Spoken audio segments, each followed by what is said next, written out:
He was a strength coach. He's the only strength coach I know that's been in the NFL, NBA, and in baseball. Major League Baseball. Major League Baseball. I had a short stint there. That's all right. Anyway, Vermeil. Thank you. All right, as you can see, I'm very informed. Couple things. Number one, and this isn't about training, it's about life. The great Bob Devaney, and many of you are too young to remember the great coach, he turned the Nebraska program around in the 60s. When I was really young, which is a long time ago, I went to a coaching clinic in San Francisco. One of the first things he said is, don't become too impressed with yourself because the size of your funeral depends on the weather. Now think about that. You know, I've gotten a lot of nice compliments, but without the athletes and in high school, administrations in high school, and organizations like the 49ers and the Chicago Bulls, I wouldn't be here. If I worked for the Detroit Lions and the New Jersey Nets or whatever they're called, no one would know of what I did in high school. So I'm just like everybody else. I was a high school coach. I don't want to make the presentation too long, but I have got a list of all the people that have contributed to my career. Obviously my parents, my family, all the athletes I coached, and all the great coaches that I've had the opportunity, and sports scientists. I mean, I've been around, fortunately.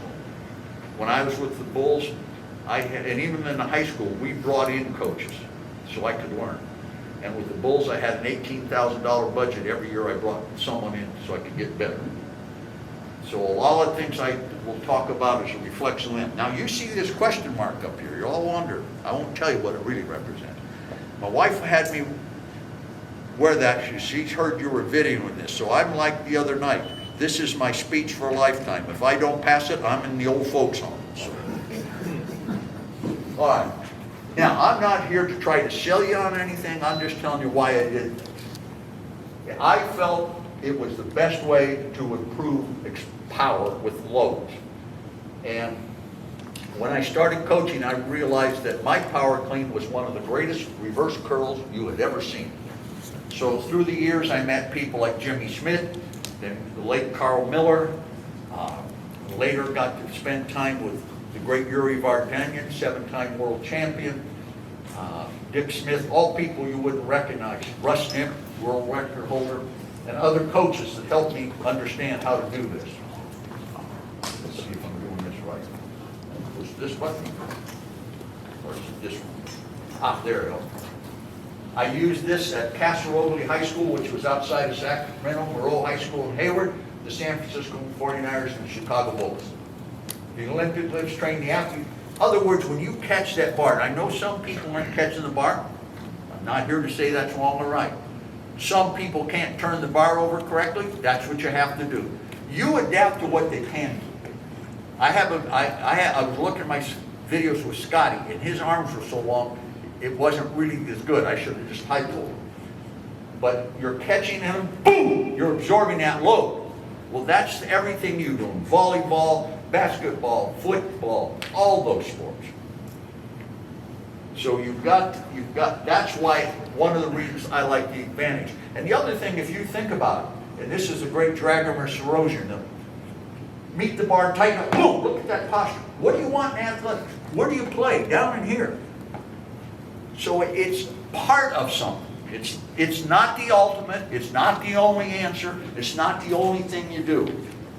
I was talking to a coach back here, new strength coach at Moeller. Don't complicate it, folks. You all heard Jim Thorpe? Okay, I don't know, I'm getting that generation.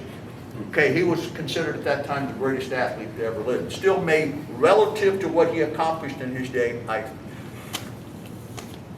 does he have different, did LeBron James or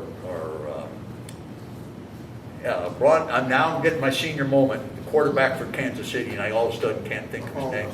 Yeah, and I just was in Kansas City. Did they have different parts? No, they got one heart, 2 lungs, 2 legs. Well, if it worked 30 years ago, it'll probably work now. What science has done is help us define exactly the training response. and I didn't put it in here, there's really nothing extremely new. Even the trap bar, I'm sure some guy 40 years ago had some welded up thing and did it. Okay, all training starts from the ground up. That's Justin Thomas.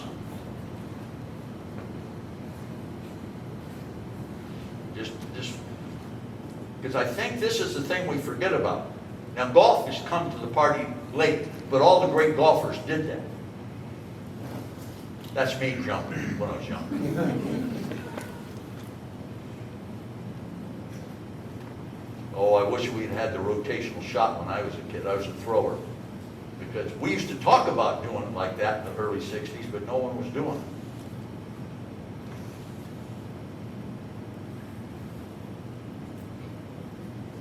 Okay, this is Horace Grant.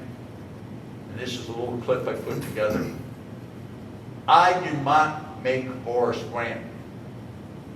He had the right mother, father. He had a great work ethic.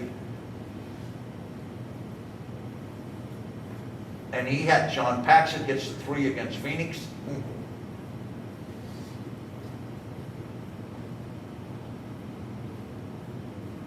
And this is G. Blocken. Training helps people utilize their genetic potential better. Okay, here's Tommy Fraser. Just an example of right here. Great tackling. Great tackling. Jeez.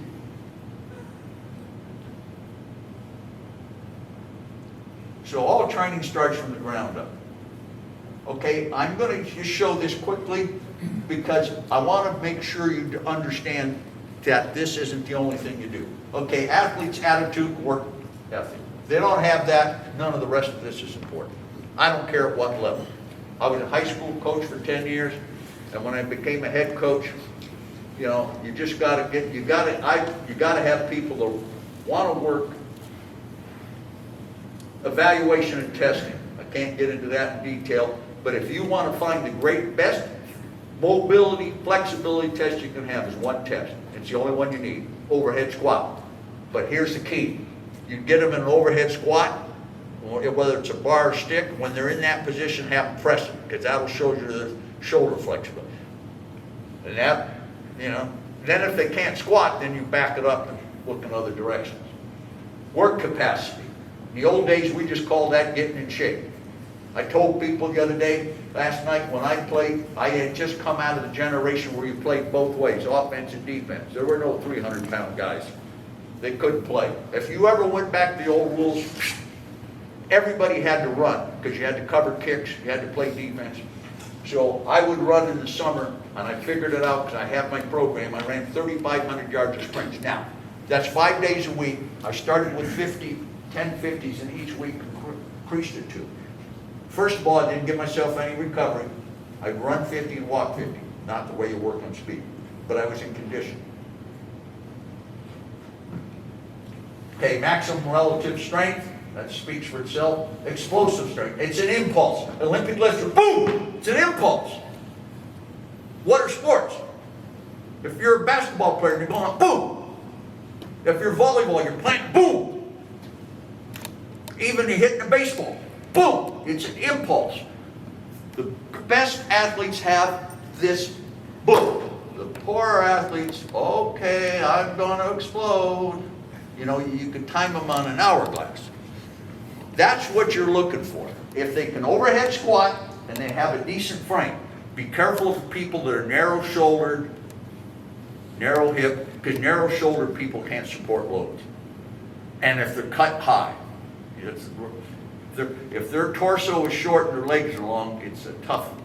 And a quick story, when I was with the 49ers, they sent a guy in, we were picking up everybody the first year because we couldn't beat Molly Putz.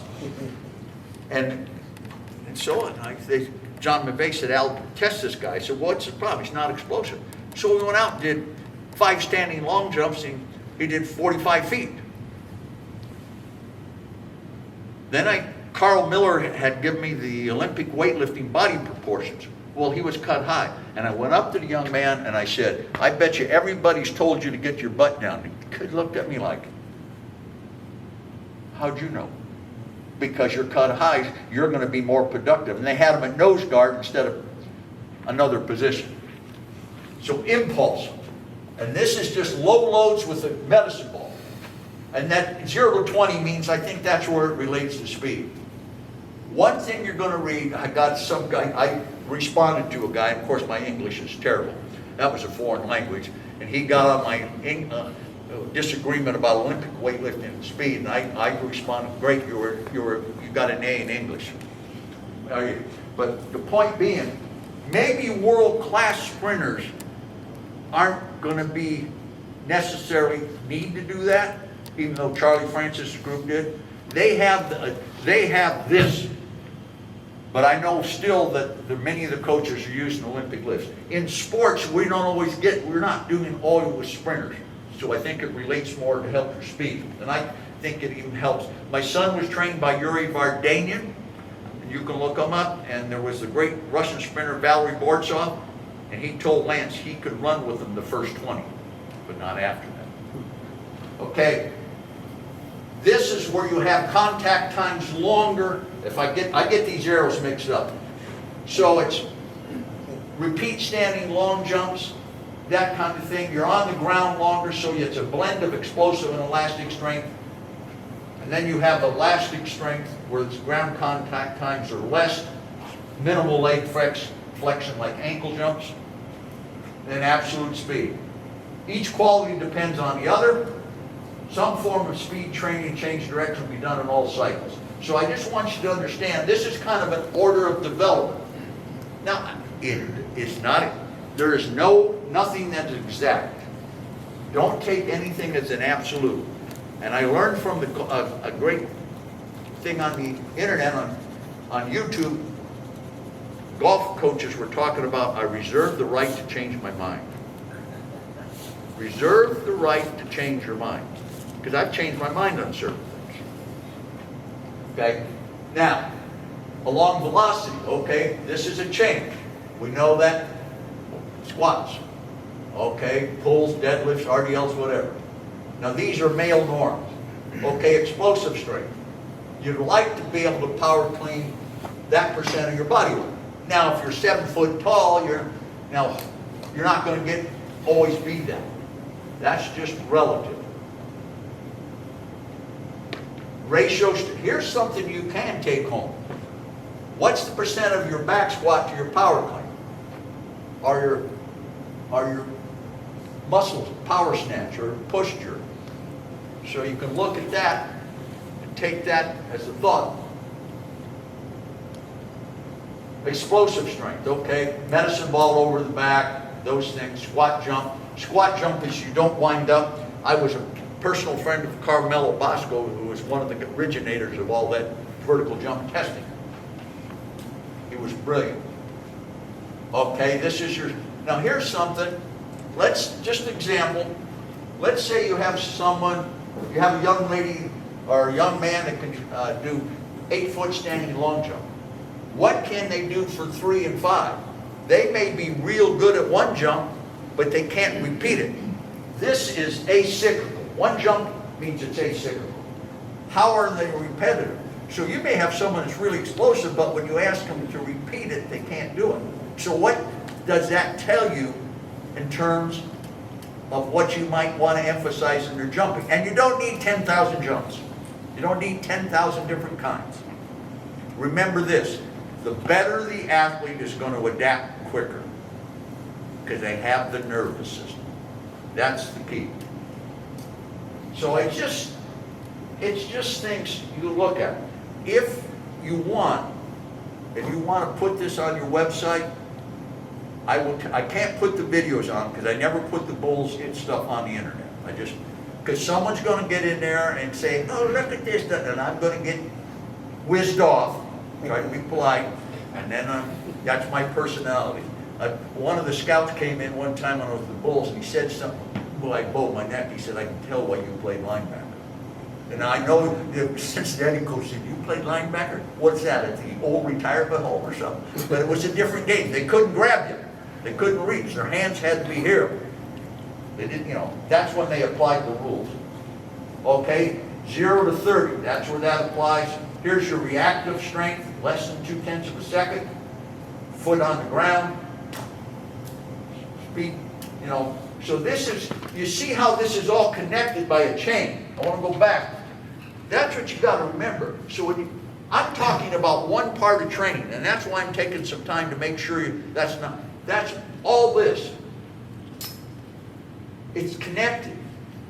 So you need to figure out where you need to go with the athlete. What do they need to do? So if you told me someone was not very good here, I'd go back, what they can squat. Well, they can only squat their body weight. Well, you have to have a lead up. Now, if they're really good at these things, then you emphasize a little more than the other. Okay, planning. It's like a blender. Work capacity, strength, explosive strength, high and low load, reactive strength, fast and slow, acceleration, and absolute speed. Don't get too complicated on your periodization. I've seen all those models. Do you realize a lot of the stuff that was originally people based it on, they did the models after they trained, the Russians did. And there's no perfect model. I've screwed with all of them. If you want to be a great strength coach, go get better athletes than the other person. You will be a genius.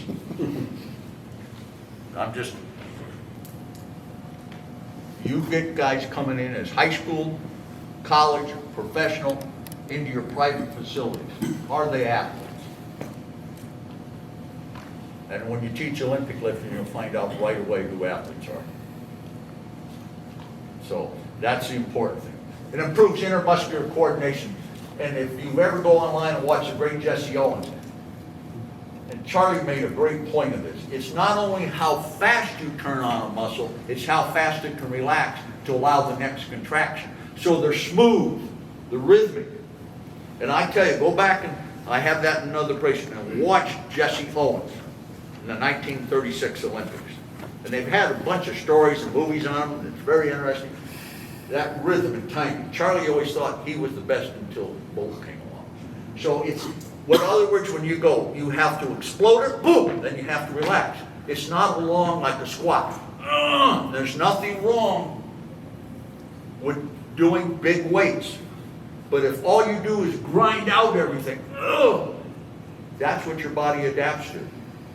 You need maximal strength, and you need this ability for the muscle to relax and coordinate.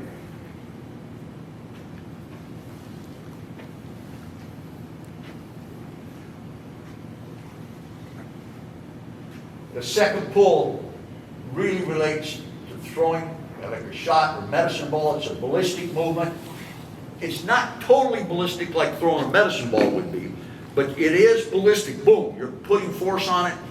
It's not slow and grinding. It's and I'll tell you this again.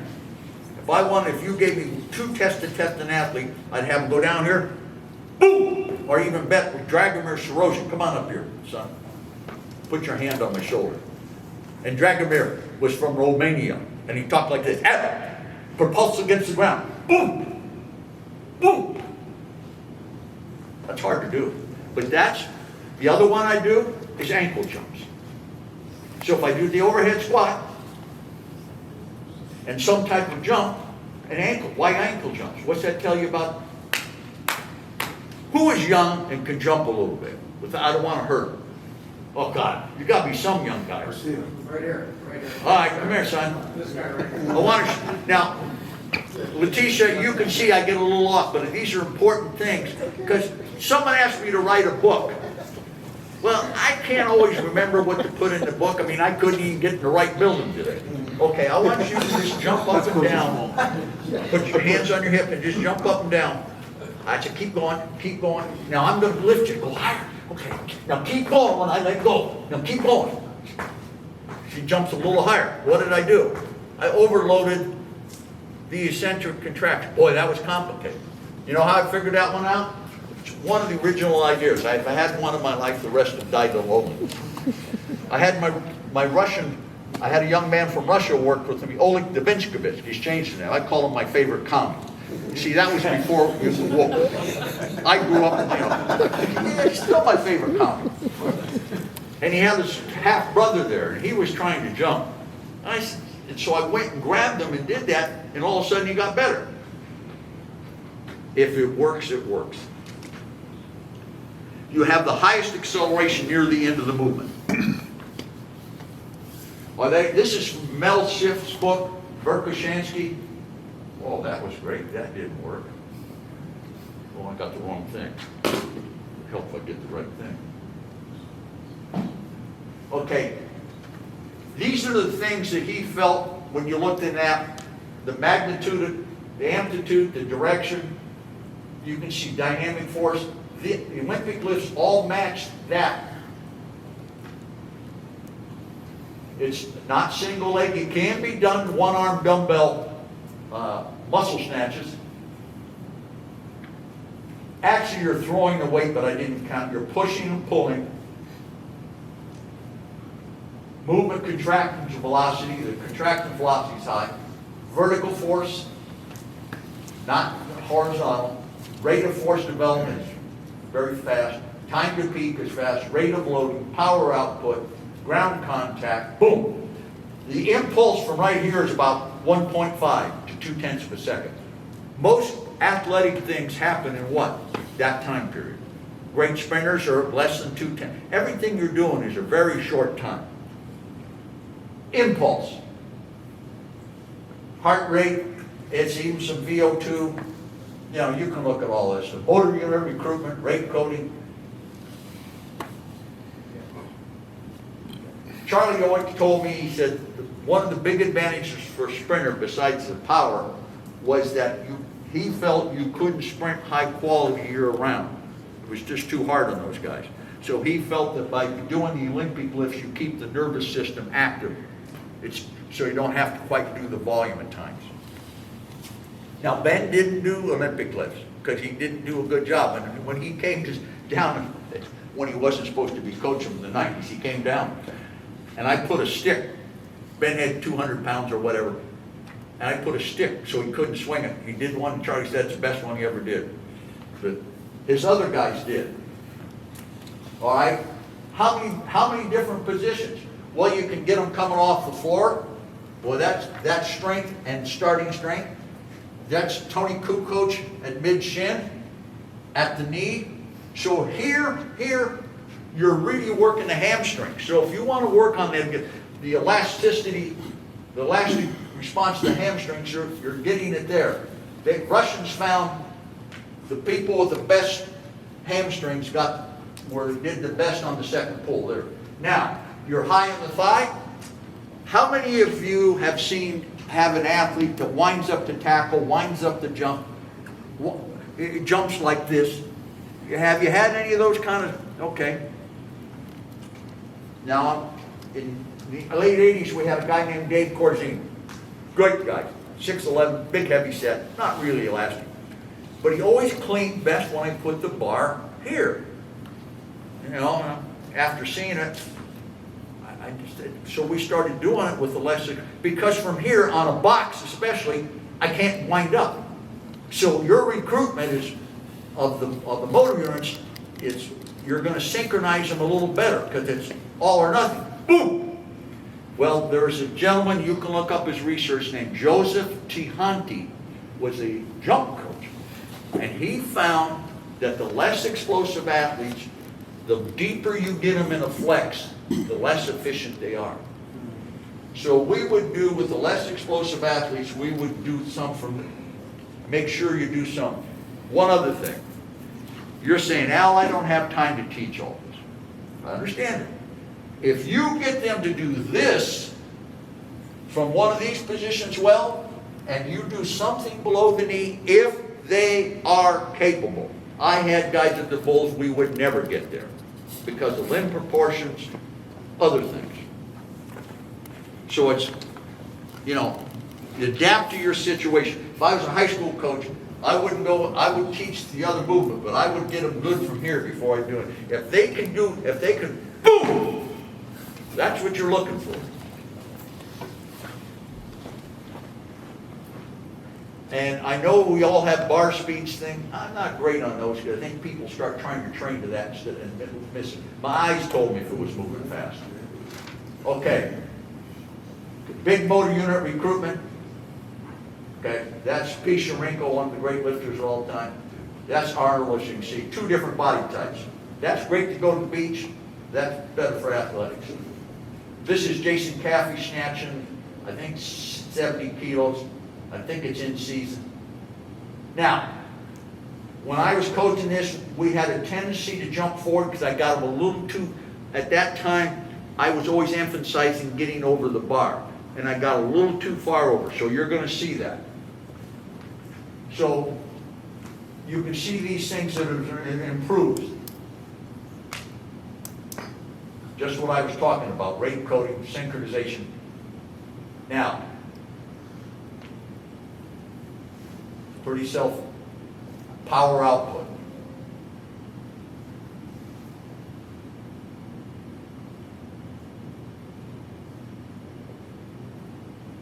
So that's just a thing to give you an illustration of the power output you're getting. And this is the time. Keep time in mind.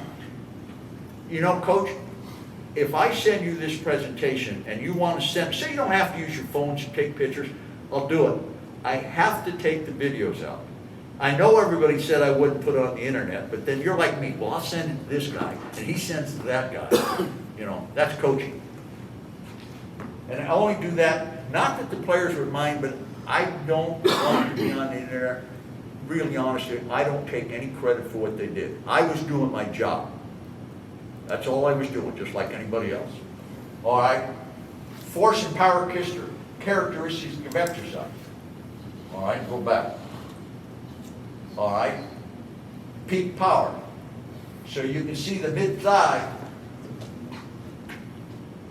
Really good. One of the ways to improve, and I coach my wife, she's 76. She's been coaching her way too long. And she doesn't listen.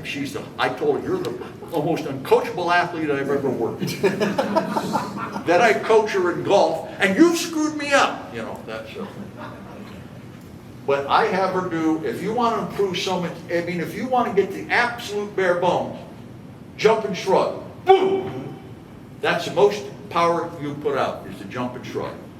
And what I'll do, if I'm working for someone for the mid-thigh, do 2 jump and shrugs, now clean it, or snatch it, or whatever you're doing. So you can see. Peak force.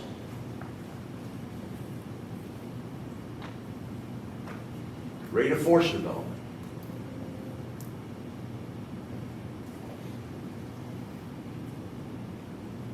All right, we'll go back to 2/10 of a second again. Untrained athlete. Heavy resistance trained athlete. Starting strength. That's really important in sports.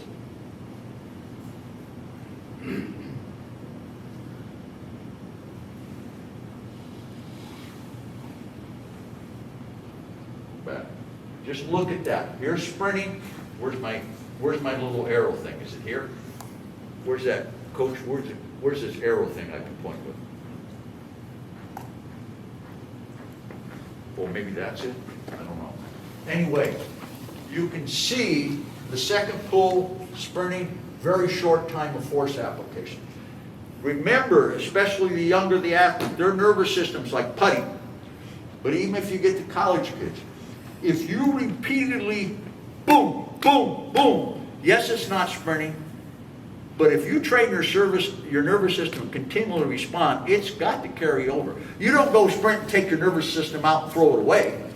It's the same nervous system. Now, it's can you do it cyclically. That's why sprinting is a cyclical activity. So if you're good at acyclical, but not good at cyclical, then that tells you what you need to work on, to emphasize. And all those old running drills, you know, all that stuff, it is that old, you know, everybody wants a fancy running drill. Hey, Mark, now I'm an old man, so My hips bother me a little bit, so my cardiovascular work on the off days is to do this for 30 seconds, walk back, do 4, rest 2, 3 minutes, do it again, and get my cardio without big, but I sprint, but I can't do that continual pounding. But my point is it's that time to force. And the jump test, do 1 jump and then repeat. You don't even need to measure, just watch. Do they go like a gazelle, or are they like an elephant? Boom. Listen to their landing force. All right? Peak force comparisons, mid-thigh pull, all that. All right, catching the bar. Now, you won't know who this is. Wyatt Tittle played for the 49ers, New York Giants. I had the privilege of meeting him. And that's what they used to do to quarterbacks. They didn't throw for 5,000 yards. Can you figure out why? They didn't put a red skirt on them. Pardon me, ladies, but they didn't put a red skirt on them and say you can't hit them. They had to be football players. And he came from the air, my brother came from the air, where they had to play defense. Quarterbacks used to have to play both ways, like everybody else. That's when the game was football. Now it's entertainment. It's a different game. And you see Tony catch it. Look at it. Well, that doesn't carry over to sports. You're catching a heavy load quickly, catching it in a good athletic position.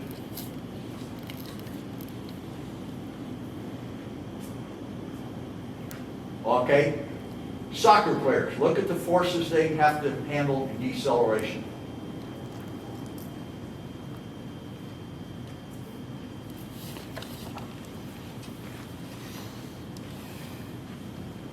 And I'm giving you sports you wouldn't think about.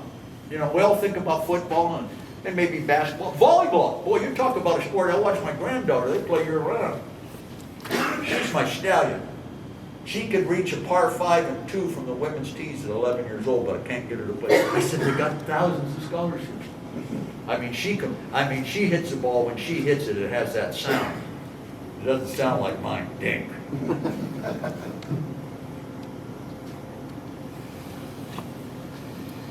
And just so you know, I've coached some very good individual women's athletes because we had a private business as well. So you can see the forces that people are dealing with. That's why I think catching a bar, if they can, you adapt to what the athlete can do. I can't adapt to anything anymore, except sleeping 10 hours. I'm great at that. I had to get up early today. I should have charged a double. I had to get up before 11 o'clock. All right, overhead squat. Tell me what that doesn't test. And everybody gets down, ooh, we got to move your hip. Now, if they can't do this, where's the problem? The hip, quad, shoulders, and now you press it behind your head. You don't have to use a bar, just a stick. That was a gymnast. She was one of our interns. She was great. I really respected the young ladies that came and been interns because that was, high testosterone place. I think that's one of the best things that's happened in strength and conditioning is getting the women involved and allowing them, because I think women's sports is important. I think it's important for their health. I think it's important. I just think it's important for society. Oh, you want to see if you got some adductors? Yeah, and then we used to send some of our private clients to manual therapists. Every team, college, any team that I would sacrifice a lot of things to have a great manual physical therapist. They will make a huge difference, and especially the kids are getting today because they got that damn phone. When I grew up, everybody talks about plyometrics. We had an olive tree, and I watched all those old war movies that were coming out after war, and we're shooting down, well, I won't use the language because it would be racial today, but that was in the movies, it wasn't. And then we're shooting down this and shooting down that, and, oh, we got to bail out. Well, I'm jumping out of a tree about this high landing. Oh, I was doing, at 8 years old, I'm 7 years old, 9 years old, doing, and we would get in swings and swing up as high as we could and bail out, and then we'd lie that that's play. We run on. You want to improve people's stability? Get a plowed field and make all your athletes run on that every day. Everything is so clean and neat today. You know, my granddad, I said, do you bring a football or baseball or anything to school? No, we can't do that. What? And they've proven that boys are better exhausted than they learn better. All right, this is B.J. Armstrong from the Hank. This is 70 kilos. This is late in his career. He did a pull first. Meet the bar and tighten up. Okay, these are the muscle groups in pull, in the second pull. You're working on every muscle. That's why you don't need 10 million exercises. I would do some form of squat, some form of Olympic lifting, some form of deadlifting, snatch or clean pulls, anything below their knee, what they can handle. We had to block it up. Whatever they can handle.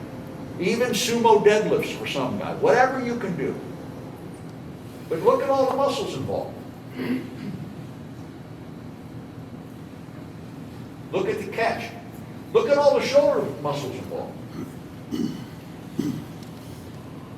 One thing I'll give you a piece of advice. Rob Panuella, a great physical therapist, he said people do overhead movements and the muscles get fatigued. Then the stress goes to the shoulder and the rotator cuff. Don't do over any pressing movements. Don't get carried away with volume within a set.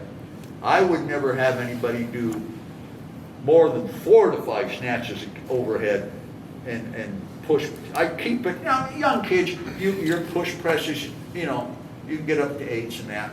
But just be careful when you get an advanced athlete. Okay, this is horse. Now he's going to get too far over the bar because I didn't correct it. This is 110 kilos. Coach, how tall is he? He was 6'9".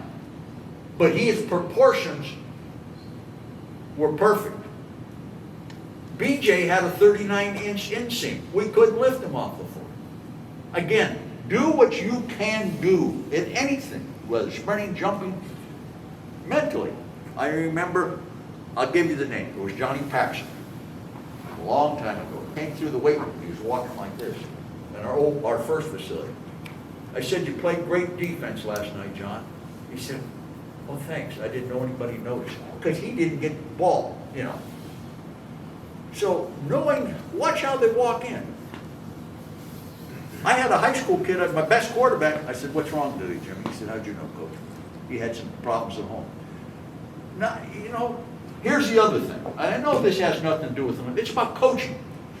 Don't ask the backup players to do something they can't do. You want the backup guys coming out and feeling, oh, I had a great, you don't want, well, you're not as good as Horace, or you're not as good as Randy Cross, or Dwayne Board, or Billy Ring, or Scottie Pippen. You want them walking out so when they go in the game, they have some confidence. I've seen so many coaches, and Coach Bryant said this. Of course, you know, and I know guys that played for him, Terry Jones. He said, if you want to get someone's attention, get on your best player. Go on the internet and look up Kenny Stabler when he was ineligible with Coach Bryant. And that's all I'll say. Do you realize Joe Namath broke one of his rules before the Sugar Bowl, about 1964-65, sir? And he benched him? Can you imagine doing that today? And the alumni walked in. This is a true story, Coach. And he walked in, can we talk to you, Coach? Yeah.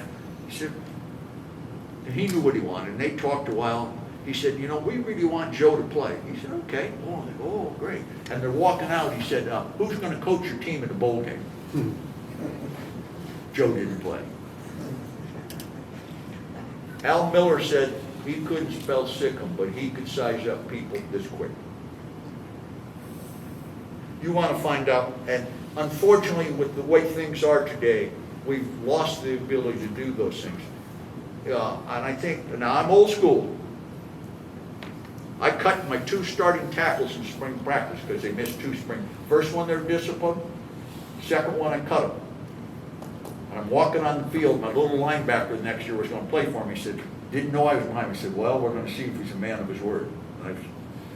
Today, well, they're okay, you know. You just can't, we make too many excuses. You know, I learned more from my mistakes than I did anything when I did it right. Okay, muscles involved again, I won't. Second pull and the clean. You can get, I got all this off the internet. Okay? Benefits of clean and jerk. There's not many exercises that you can do that are going to benefit your body like this. Now, I like the split jerk because it's a split. Now, I know that's difficult. I'm not saying it. But here's a simple way. Take a moderate weight, get them in a split position, and just do it from here. And if they can step out, my two best players, my last year at Moreau, both could clean jerk 250. They weighed 190. We're playing De La Salle High School before it was the De La Salle. And this kid breaks a 93-yard touchdown run. We run the counter dive, and he breaks it out. Down about the 50-yard line, the other guy that could clean and jerk 250 was right next to him, the center. So, I'm just trying to show you the benefits, what I think. And you talk about core strength, core stability. The plank isn't going to do that. Now, nothing wrong with the plank as a lead-up exercise. Okay, am I right? Glasses yet? Okay. Again, just an illustration of the muscles. Okay. No triple extension. He's just jumping. See, he's not extending. And that can happen. You get enamored with the sound of the feet. He gets airborne, but he doesn't push against the ground. This is Luke Longley, 7'2". Now it looks slow, but at 7'2", he's pulling it twice as far as I do. Great guy. Good guy. I saw Luke, they had a thing in Chicago for the 72 and 10 team, and he was there. And that's the other thing. These are highly publicized, great athletes, and I came back, and it was amazing the number of them that appreciated. And I was shocked. I thought, oh, they. And one of them, Dickie Simpson, walked up. Yeah, I remember. I never did it right. You know, keep this or do this wrong. But they remember and the importance. Ron Harper told his son. He said, "Oh, you're training?" He said, "I thought I trained until I came to Chicago Bulls, and I did that Olympic lifting. That was training." No triple extension, no flexion, missed opportunity to improve deceleration. Here's what you get in the catch. I know I'm redundant, but I'm an old coach. We're going to run the outside veer over and over until we run it right. This young lady was an all-state high school basketball player. That's 70 kilos. I showed that to the Olympic lifting coaches, and they were shocked.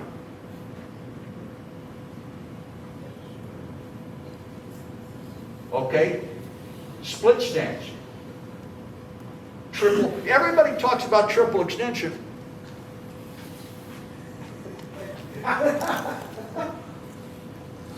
He gave me the hook. I can't see that far.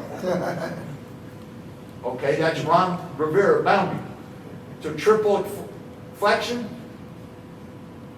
There it is right there. Okay? Explosive strength. This is 300 pounds. Now he gets over the bar here too far. That's off about a 4.5-inch block. That's 1990. That young guy in the background is my assistant, Eric Killam, for 16 years. Great coach, great person. Starting strength, okay. This young lady was a really good little soccer goalie. Boom, if that's all you did, look at that. That's an impulse. That's sports. You go from relaxed, you contract, relax. Boom, that's Will Perdue. This is my late son. That's 80 kilos. He was really explosive. Okay, this is sprint performance. You're training the nervous system.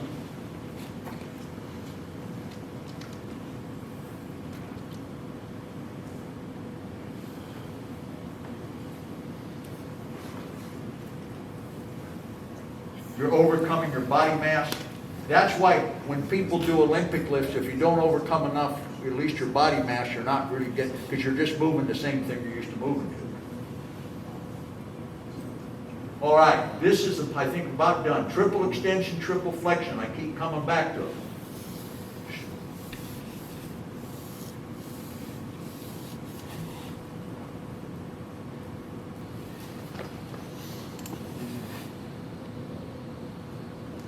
I don't know why it's staying on there so long.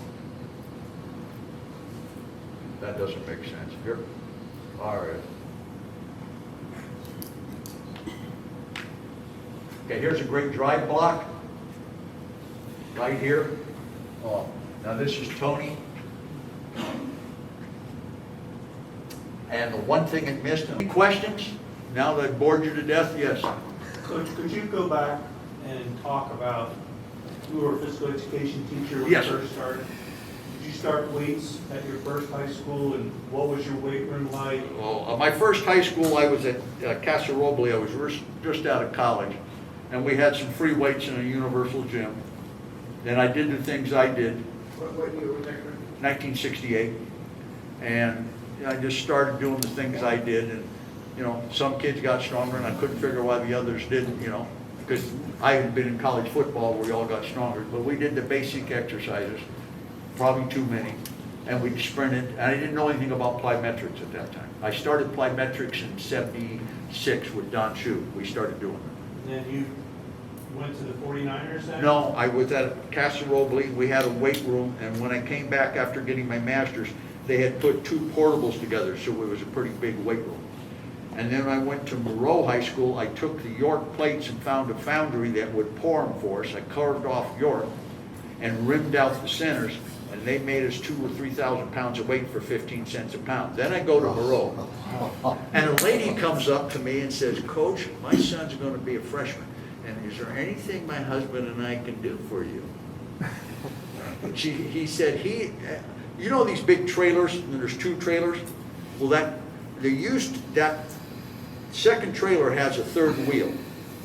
And they used to have to go, and you would leave that if you didn't need it. Well, he made the thing that snapped up underneath what they call the tractor, we call the truck. He had a patent. So he made me 10 Olympic bars and 10 power lifts. They bought me a 16mm Kodak. So, the Cunhas, they were great people. So we had a good weight room, and we lifted upstairs. Now here's the other thing. You all got bumper plates. And Yuri made this point to Lance. He said, don't drop the weight. Unless it's, so we couldn't drop it. So think of the eccentric strength those kids, I never thought about it. And everybody talks about, you know, changing direction and all that. I figured up in the couple things we did. Now this is high school, you may not do it in college, but every time we went from one drill to another on the practice field, you had to break down and move in. And I'd give you a single. If you didn't break down, do it right, one group, we sent them all back. We had Vince Gibson's 30-second station where you're always changing direction. When we had defensive scrimmage, I had a 2-whistle drill. You made the tackle. When I blow that second whistle, I want that guy to look up and see 11 guys. And I've had many coaches say, God darn, you know, you kids, you know, didn't stop hitting. So everything we did was making them break down and move in. Simple. And if you look at plyometrics, that's what you're doing. You look at the lifts, your squats, and everything else. But so now I went to 49ers. This is a true story. The year before, they had bought hydrogen, and the players hated it. So now they just spent $17,000. Now in 1979, that $17,000, I don't know what it would equate today, 50 or whatever it may be. And Bill says, Mr. DeBartolo Sr. and Jr. are going to come, and would you explain why you want to get rid of it? Now I just left high school 6 weeks ago. All of a sudden I'm dealing with millionaires or whatever they're, you know. So I'm in the middle of giving him my reason. The hydrogen guy walks in. This is a true story. He started talking. I grabbed him by the shirt. I won't tell you what I exactly said, but blank, blank, get your out of here. Went back, gave the presentation. Bill told me 2 hours later, did a good job, get what you want. So we bought all the Olympic bars, got what we needed. Was the hydrogen their first equipment they had? Yeah, and they had all these where they had them bend their knees, and the guys were puking, and so we got rid of that. And when I went to Chicago Bulls, I had a budget. We didn't buy much. Once I got the Eleco bars and the power racks, I know I'm full of old stories, but you know the open power rack that, credits that they first open power racks were made in 1982. Because guy calls me, after you win the Super Bowl, you get calls from everybody. The guy says, my name is Rick Adams, I'm from Hillsburg. We used to compete against them in baseball and track and field. They were the next level up. He says, you got me into weightlifting. I said, Rick, I'm sorry, I don't know who you are. He said, well, you were a thrower. And now he was 6'4". He said, you threw over a meet against Santa Rosa and you beat us all by 6 feet. And he said, I'd never seen legs like that. So I started lifting. So he had the traditional power rack. I said, guys don't like power racks. So he took the power rack and made it on an angle. And then what he did later for me at the Bulls, he had the slider up and down. He counterweighted it so you could go like this. But I have tried every company to make it, and they won't make it. I said, you go into a woman's athletic department, and you can show that they can move that thing simply. Anyway, so we had one at the Bulls, but I spent money, and then we built the Berto Center, and I had a big, huge weight room for 15 guys, and eventually there was 3 of us coaching, myself, Eric, and my assistant. I paid out of my private business, and I got the Bulls off. They were taking 50, and I got that off, and I had a couple interns. But we had Eleco bars and plates. But Satorsky walked in, I had him in, walked around. Professor, what's wrong? He said, first weight room I see, first training hall. Barbells, dumbbells, racks, track, hurdles, boxes, medicine balls. Simplistic equipment has complicated use. A complicated machine has simple use because you don't have to coordinate. And there's nothing wrong with using it at times you have to. Did that answer your question? Yes, sir. It was long-winded, I know. I was just interested in the history of what you Yeah, said. you know, and I was always going to find a way to get it done one way or another, especially if I found the right parent. Any other questions? Thank you for your attention. I appreciate it. I'm sorry I ramble on. And please don't give my wife a thumbs up.